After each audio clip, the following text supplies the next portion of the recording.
मेरे प्रिय भाई और बहनों, हम सभी आज एक बहुत ही विकट और संकटमय परिस्थिति से गुजर रहे हैं। कोरोना महामारी हमारे चौखट तक पहुंच चुकी है। चारों ओर लहर चल रही है और ऐसी परिस्थिति में हमें इस पर मनन चिंतन करना बहुत बहुत ज़रूरी है। पिछले साल की जनवरी फरवरी में कोरोना वायरस हमारे देश में चला आया। फरवरी मार्च से लॉकडाउन हुआ, 2-3 महीने हम लोग अंदर रहे, बाहर निकलने को डरते थे। विदेशों में हो रही घटनाएं देख देख कर हम लोग घबराए हुए थे। अमेरिका में, इटली में, फ्रांस में और अन्य देशों में हज़ारों की संख्या में लोग जब रोगी हो जाते थे और मर जाते थे तो उसको देखकर हम लोग घबरा जाते थे, घर से बाहर नहीं निकलते थे। लेकिन आज सच्चाई यह है, सारे विश्व में सबसे ज़्यादा कोरोना रोगी भारत में है। आंकड़े के अनुसार प्रतिदिन 2.5 लाख नए रोगी पाए जा रहे हैं। उसके अनुपात में हजारों की संख्या में मर रहे हैं। अस्पतालों में बेड नहीं है, ऑक्सीजन सिलेंडर नहीं है, वेंटिलेटर्स कम पड़ रहे हैं। डॉक्टर्स, नर्सेस और अन्य स्वास्थ्य कर्मी घबरा रहे हैं, वे स्वयं डरे हुए हैं। स्मशान घाटों में अपने प्रियजनों की लाश जलाने के लिए लोगों को 10-10, 12 घंटे रुकना पड़ता है। कहीं कहीं घाट से दूर किसी बाग में लोग जला के चले जाते हैं। हमारे बनारस में न्यूज़ सुनने को मिला, कुछ लोग अपने मृत परिजनों को, उनकी लाश को लोगों के हाथ में छोड़ देते हैं, जलाने वालों के हाथ में पैसा थमा देते हैं, कहते हैं जला देना। ऐसी परिस्थिति तक हम लोग पहुंच गए हैं। हालांकि हमारे मेन स्ट्रीम मीडिया कुछ नहीं दिखाता है, आप सच्चाई जानते हैं। मौका मिले तो सोशल मीडिया को देखिएगा। बहुत कठोर परिस्थिति है, लेकिन अभी तक हमारे यूपी में लॉकडाउन नहीं हुआ है। रविवार को लॉकडाउन, रात को लॉकडाउन, तो कोई मायना नहीं रखता है। सवाल ये खड़ा होता है, हम क्या करें? ऐसी खतरनाक परिस्थिति में हमें क्या करना चाहिए? पिछली बार भी मैंने आपसे कुछ बातें कही। सबसे पहली बात, डू नॉट वरी, चिंता मत करो, डरो मत। चिंता नहीं आनी चाहिए, डर नहीं आना चाहिए। डर आ जाएगा तो आप कमजोर पड़ जाएंगे। सबसे पहले डर नहीं होना चाहिए, प्रभु पर भरोसा रखना चाहिए। अगर मुझे रोग मिलेगा तब भी प्रभु मुझे संभालेगा। एक ऐसा भरोसा और डर अपने अंदर उत्पन्न करना चाहिए। दूसरी बात, आज तक कुछ लोग विशेष करके ग्रामीण अंचल में ये बोलते आए हैं, ये सब बकवास है, ये सब राजनीतिकरण है। हाँ, सत्य है कि इसका राजनीतिकरण हो रहा है, लेकिन कोरोना यानी कोविड भी एक सच्चाई है। ये कहना बंद करना, ये सब बकवास है। अगर आप कहेंगे मेरे घर पे चोर नहीं है, चोर नहीं है, चोर नहीं है, एक दिन चोर चोरी करके चला जाएगा। उसको पहचानना ज़रूरी है। सारी दुनिया बेवकूफ़ नहीं है, वैज्ञानिक बेवकूफ़ नहीं है, डॉक्टर्स बेवकूफ़ नहीं है, राष्ट्र के नेता बेवकूफ़ नहीं है। ये नहीं कहना बकवास है, बिल्कुल नहीं। और कुछ लोग ऐसे बोलते हैं, वे किस तरह के लोग हैं? वे स्वार्थपूर्ण मनोभाव रखने वाले होते हैं। अगल बगल में कुछ हो रहा है, अन्य देशों में कुछ हो रहा है, उनको कोई मतलब नहीं है। जब उनके घर पे होता है तो हाय हाय हाय हाय हाय हाय, तब तक बकवास है। ये स्वार्थपूर्ण मनोभाव है। एक विश्वासी इस तरह नहीं हो सकता है। एक विश्वासी को नज़र उठा के देखने की आवश्यकता है। प्रभु ने स्वयं कहा है यूहन्ना अध्याय 4 में, नज़र उठा के देखो, आसपास में पीड़ित लोगों को देखो, उनकी पीड़ाओं को अपनाओ, उनकी मदद करने की कोशिश करो, उनके लिए प्रार्थना करो। तो इसीलिए ये कहना गलत है, बकवास है। तीसरी बात, क्या करना चाहिए? सतर्क रहना चाहिए। हमें सतर्क रहना चाहिए। प्रभु यीशु ने कहा जागते रहो और प्रार्थना करते रहो, जागते रहो, सतर्क रहना चाहिए। अनावश्यक यहाँ वहाँ जाना बंद कीजिए। सरकार लॉकडाउन करने से पहले आप लॉकडाउन कीजिए। अनावश्यक जाना आना, अनावश्यक बातों के लिए बाजार जाना, लिपस्टिक लाने के लिए, काजल लाने के लिए, पाउडर लाने के लिए, अनावश्यक बातों के लिए बाजार मत जाइए। सिर्फ आवश्यक चीज़ों के लिए बाजार जाइए। भीड़ भड़ाके में मत जाइए, क्योंकि कल तक ये सुन रहे थे हम लोग कि कोरोना वायरस स्पर्श से फैलता है। कोरोना वायरस के बारे में अभी भी स्टडी चल रही है, अध्ययन चल रहा है, हम लोग जानते बहुत कम हैं, लेकिन अभी कह रहे हैं कि हवा में भी फैलता है। अनावश्यक भीड़ में जाना बंद कीजिए। शॉपिंग करने जाना बंद कीजिए। हो सके तो शादियों को टाल दीजिए। क्या जल्दी है? जब इंसान मर रहा है आप कितना कैसी शादी मनाएंगे? टाल दीजिए। अगर टाल भी नहीं सकते हैं, कुछ लोगों को रख के कीजिए, 8-10 लोगों को रख के कीजिए। भीड़ मत लगाइए, यहाँ पर इमोशन मत लाइए। शादी में नहीं जाएंगे तो क्या बोलेंगे? बोलने दो। महामारी है, हमने महामारी के बारे में सुना है। कहते हैं 1918-19 में जो महामारी आई थी उसमें लाखों जाने गई, 1 करोड़ बोलते हैं। उस समय 100 साल पहले 1 करोड़ का मतलब बहुत बड़ी संख्या होती है। इसलिए समझ लो, इस सच्चाई को समझ लो। इमोशन पे मत जाओ, विकारों पे मत जाओ, अनावश्यक जगह मत जाइए। सावधान बरतिए, मास्क पहनिए। अच्छा, जब हवा से फैलाव है इसका मतलब मास्क अनिवार्य है। साधारण मास्क नहीं, अच्छा मास्क। मास्क पहनिए।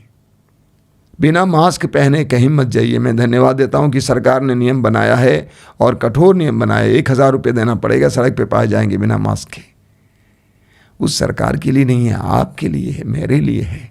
मास्क पहनिए। थोड़ी सी असुविधा होगी, कोई बात नहीं, मास्क पहनिए। बार बार हाथ धोइए साबुन से, ताकि आपके हाथ में इस तरह की चीज़ें ना हों। और लोगों से दूरी बनाए रखिए। हमारी आदत है, विशेष करके गांव के लोगों की आदत, सट के बैठना, सट के बात करना, एकदम चेहरे के पास आके बात करना। क्या ज़रूरत है? थोड़ा दूरी बनाए रखिए। ना आप दूसरों को दें, ना आप दूसरों से लें। दूरी बनाए रखिए। ज़्यादा प्यार मत दिखाइए, ज़्यादा गले मत मिलिए, ज़्यादा चुमा मत दीजिए, ज़्यादा करीब मत जाइए। थोड़ा दूरी बनाए रखिए। ये इसीलिए नहीं कि हम लोग प्यार नहीं करते हैं, ये इसीलिए है कि हम प्यार करते हैं। हम नहीं चाहते हैं कि ये रोग मेरे भाई या बहन को मिले, इसीलिए अब दूरी बनाए रखिए। और घर पे कोई बीमार है, देखिए सबसे पहली बात, हर बीमारी का इलाज होना चाहिए। तुरंत चले गए, टिकिया लेके खा लिए, ज़रा पता लगाइए कौन सा बुखार है, पता लगाइए, इलाज कीजिए। इलाज के साथ साथ जहाँ तक हो सके घर पे इलाज अच्छा है। जो जानकार लोग हैं उनसे पूछिए, फ़ोन कीजिए, बना आश्रम में पूछिए कि क्या क्या दवा दी जा सकती है। हम लोग भी मदद कर सकते हैं। एक है गिलोय का रस बहुत अच्छा है, पिलाइए सुबह शाम। गिलोय का रस, जिसको गुरुच बोलते हैं, उसका रस पिलाइए। ये सब प्राकृतिक चीज़ें हैं, उसको पिलाइए। और सैनिटाइज़र का इस्तेमाल कीजिए, अपने साथ रखिए। जो दुकान चलाने वाले हैं, आपको अपना कार्य करना ही है, बिना मास्क पहने दुकान मत चलाइए। दुकान चलाने वाले, पैसा मिलता है, नोट करेंसी, ये बीमारियों का सबसे सुंदर माध्यम है। नोट करेंसी के द्वारा डालिए। जब थोड़ा सा खाली हो गया, तुरंत सैनिटाइज़र से आप हाथ साफ कीजिए। हाथ धो नहीं पाएंगे बराबर, सैनिटाइज़र वहाँ रखिए, अनिवार्य है। अनिवार्य, जैसे आप ऑक्सीजन लेते हैं उसी तरह अनिवार्य है। सैनिटाइज़र रखिए। जब लोग चले गए तुरंत अपने हाथ को अच्छी तरह सैनिटाइज़र से साफ करेंगे, इसका ख्याल करना। और जो काम करने के लिए जाते हैं, घर से बाहर जाना पड़ता है, सैकड़ों लोग, हज़ारों लोग जाते हैं, शहर जाते हैं, अन्य जगह जाते हैं, आपसे अनुरोध है अपने साथ घर का पानी ले जाइए पीने के लिए। बाहर का कोई भी पानी मत पीजिए। थोड़ी परेशानी लीजिए, बोतल लीजिए, बड़ा बोतल ले लीजिए, पानी आवश्यक मात्रा में पानी ले जाइए, या भरोसेमंद जगह से पानी ले लीजिए। बाहर से भोजन मत कीजिए, समोसा हुआ, ये हुआ, वो हुआ, संभालिए। ये सब माध्यम बन सकते हैं। अनावश्यक भोजन बाहर से मत खाइए, जो हो सके अपने साथ ले चलिए। मैं जानबूझकर ये सब बोल रहा हूं क्योंकि आपसे बोलने वाले कोई नहीं होगा, तो काम करने वाले अपने साथ भोजन ले चलें, कुछ भी पका के ले जाइए। हो सकता है कि चना कुछ भी हो, आपके ऊपर निर्भर है, पका के ले जाइए, इसका ख्याल करना। जिस तरह हम 40 काल में परहेज रखते थे, उपवास, प्रार्थना, परहेज, मैं कहूँगा ये परहेज का काल है। परहेज रखिए। बीड़ी पीने की आदत है, छोड़िए। नशा खाने की आदत है, छोड़िए। खैनी, पान पराग, गुटखा छोड़िए। पति पत्नी आपस में तय करेंगे, शारीरिक रिश्ता भी छोड़िए। हाँ, छोड़िए, एक भले काम के लिए, कल्याण के कार्य के लिए। अब बोलेंगे हम लोग प्रार्थना करेंगे, कुछ दिन के लिए हम लोग शारीरिक रिश्ता नहीं रखेंगे, चाहे कैसा भी हो, हम प्रार्थना करेंगे। एक परहेज है, बहुत महत्वपूर्ण परहेज है। तो परहेज का समय है। अगला है प्रार्थना का समय है। प्रार्थना कीजिए। सभी डॉक्टरों ने हाथ खड़ा कर दिया है, वैज्ञानिकों ने हाथ खड़ा कर दिया है, भैया इससे ज्यादा हमारे पास फिलहाल नहीं है। वैक्सीन लग रहा है, लगने के बाद भी लोग मर रहे हैं। कोई दवा अभी आई नहीं है खास।